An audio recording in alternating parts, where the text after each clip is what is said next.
کے لیے توبہ کا دروازہ کھلا رکھا ہے۔ اور یہ توبہ ایسی چیز ہے کہ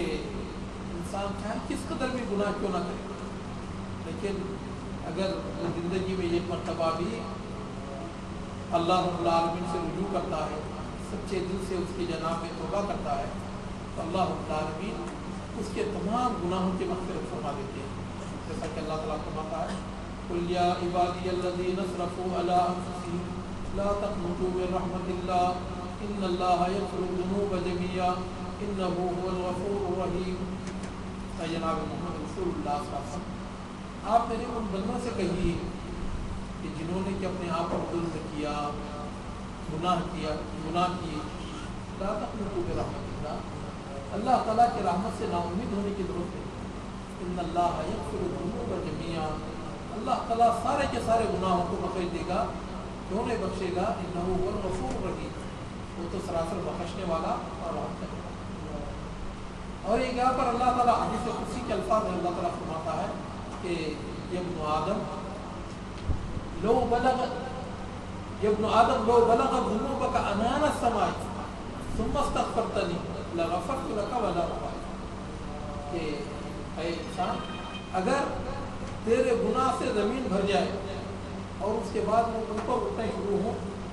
یہاں تک کہ وہ آسمان کو چھو لے، اگر اس کے بعد پھر یہ ایک مرتبہ بھی تو مجھ سے طلب مغفرت کرتا ہے اور میری جناب میں توبہ کرتا ہے، لغفرت لك، میں تیرے زندگی بھر کے پاپ کو دھو دوں گا، ولا ابالی، اور مجھے کسی کی کوئی پرواہ نہیں۔ میرے محترم دوستو، اسی لیے اللہ تعالیٰ فرماتا ہے یا ایھا الذین آمنوا توبوا الی اللہ توبۃ نصوحا، اے ایمان والو اللہ تعالیٰ کی جناب میں سچی توبہ کرو۔ عسیٰ ربکم ان یکفر عنکم سیئاتکم، امید ہے کہ اللہ تعالیٰ ہمارے تمام گناہوں کو بخش دے گا۔ وَيُدْخِلُكُمْ جَنَّاتٍ تَجْرِی مِن تَحْتِہَا الْأَنْہَارُ، اور اللہ تعالیٰ تم کو ایسی جنتوں میں داخل کرے گا جس کے نیچے سے نہریں اور ندیاں بہتی ہیں۔ اور میرے محترم دوست، اللہ رب العالمین اپنے بندوں کو گناہ بخشتے ہوئے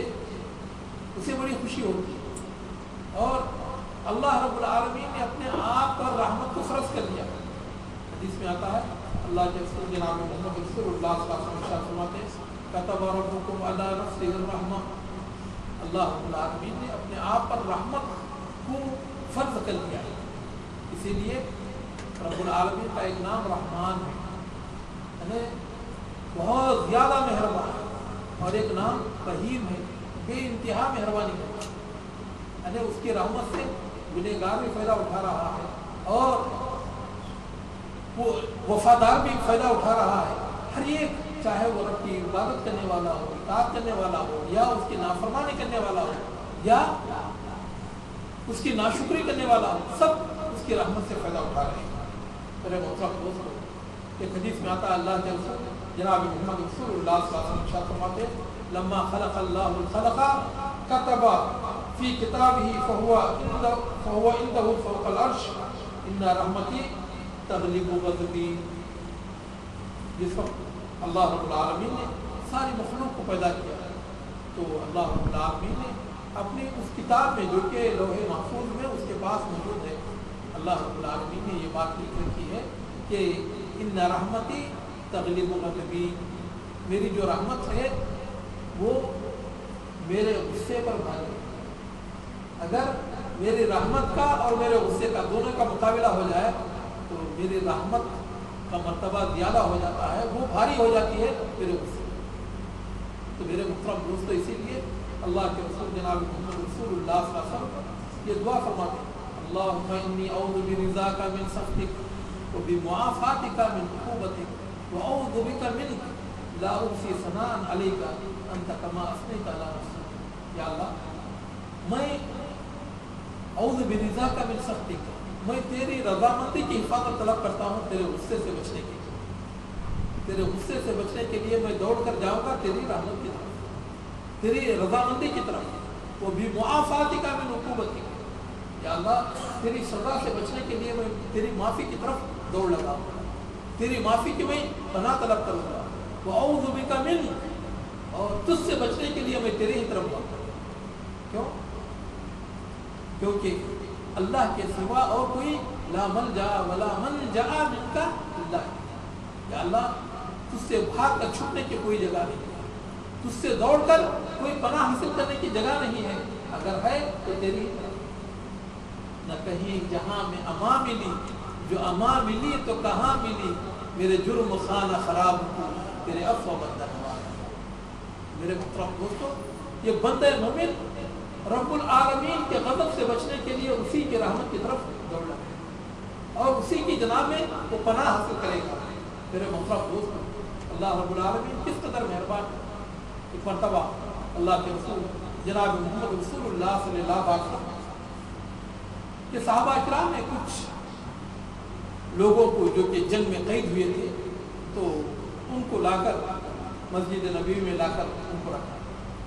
تو ان میں کچھ عورتیں بھی تھیں اور ایک ایسی عورت بھی تھی جس کا کہ بچہ جنگ میں چھوٹ گیا اور اس کے سینے میں دودھ اتر آیا تھا، تو جو بھی بچے کو، وہ جتنے بھی جنگی قیدی تھے ان میں سے جس کسی بچے کو باتی سخت مصیبت تو اپنے پیٹ سے چمکا لیتی اور پھر اسے دودھ پلانا شروع۔ اللہ کے رسول جناب محمد رسول اللہ صلی اللہ علیہ وسلم نے اس کی یہ محبت، اس کی یہ رحمت اور اس کی یہ شفقت دیکھی تو آپ علیہ السلام نے فرمایا اترون ان هذه طارحۃ ولدها فی النار، ذرا بتاؤ اگر اس کے ہاتھ میں اس کا حقیقی بچہ ہو کہ جس کے نہ ملنے کی وجہ سے وہ پریشان ہے، تو اگر ملنے کے بعد کیا وہ اسے آگ میں جھونک دے گی، آگ میں ڈال دے گی؟ تو صحابہ کرام رضوان اللہ علیہ نے کہا کہ قلنا لا یا رسول اللہ، ایسا ہو ہی نہیں سکتا کہ یہ عورت اپنے ہی ہاتھوں سے اپنے بچے کو اٹھا کر دوزخ میں ڈالے۔ اللہ کے رسول صلی اللہ علیہ وسلم فرمایا اللہ ارحم بعبادہ من هذه بولدہ، کہ جتنے زیادہ یہ اپنے بچے پر مہربان ہے اس سے کہیں زیادہ رب العالمین اپنے مخلوق پر اور اپنے بندوں پر مہربان ہے۔ تو اللہ رب العالمین میرے محترم دوست کسی چونٹی کو بھی دوزخ میں ڈالنا نہیں چاہتا، لیکن یہ کہ ان اللہ لا یظلم الناس ولکن الناس انفسهم یظلمون، اللہ تعالیٰ لوگوں پر ظلم ہرگز نہیں کرتے بلکہ لوگ خود اپنے آپ پر ظلم کرتے۔ تو میرے محترم دوستو، اور ایک حدیث میں اللہ کے رسول جناب محمد رسول اللہ صلی اللہ علیہ وسلم فرماتے ہیں کہ اللہ افرح بتوبۃ عبدہ، کہ جب کوئی بندہ اس کی جناب میں توبہ کرتا ہے تو رب العالمین کو اس شخص سے زیادہ خوشی ہوتی ہے، جس کی تفصیل اللہ کے رسول صلی اللہ علیہ وسلم نے یہ بتایا۔ ایک بندہ سفر پر روانہ ہوا اور ریگستان میں سفر کر رہا تھا، اس کے اونٹ پر اس کا کھانا پانی سب کچھ موجود تھا۔ جب تھک گیا تو ایک درخت کے نیچے اس نے اونٹی کو بٹھا دیا اور اس درخت کے سائے میں تھوڑی دیر کے لیے لیٹ گیا۔ جب اٹھ کر دیتا ہے تو اونٹی کا کوئی پتہ نہیں، اونٹی کا کوئی پتہ نہیں۔